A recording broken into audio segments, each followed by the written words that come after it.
என்னது ஆர்டர் பண்ண food delivery ஆக போதா? டேய் அலைசியா சீக்கிரம் வாடா, இன்னும் 5 நிமிஷம் டெலிவரி ஆயிடும்டா. அடியே வெறும் கைட்டு எழுத்து போயிட்டு இருக்க பாரு. சோத்தை பத்தி தெரிஞ்ச உடனே எண்ணெய சொரிக்கிற பத்தியா? ஏற்கனவே சாப்பிட்டு பெங்களூர் தக்காளி மாதிரி இருக்கா, இதுல இன்னும் சோறுன்னு அலையிறாயா? எனக்கு வரையோ தூண்டிலோ தேவையே இல்லை. நடுக்கடல்ல குதிச்சு ஒத்த கையால பிடிச்சோம்ல. ஏண்டா காலையுடன் கழிக்க வந்த என்னை பிடிச்சி வச்சுக்கிட்டு கட்டப்பொம்மை மாதிரி வீரவாசனமா பேசுற? அதான் உன் வெளியே கடமை கழிச்சுட்டேன். ஒரு மீனிட்டு இப்படி அசிங்கம் போட்டுமேனே டிப்ரெஷன்லேயே சாவுனாயே. ஹேய் உரி உரி உரி உரி உரி உரி தோலை உரி. என் பொண்டாட்டி போற வெளியே வர டெலிவரிக்காக அவ அம்மா வீட்டுக்கு போயிருக்கா. அவ இருந்திருந்தா அவளே ஊத்தி விட்டுருப்பா. நமக்கு இந்த கஷ்டமே தேவையில்லை. இந்த பாகம் வேற தோல் உரிக்காத சோளத்தை வாங்கி கொடுத்து போடுறான்.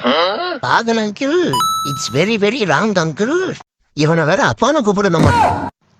வேணாம் வேணாம் வேணாம், இதுவோ வேணாம். ஃபர்ஸ்ட் டைம் என் ஆள் கூட டேட்டிங் போறேன், நல்ல ட்ரெஸ்ஸா கிடைக்குதா?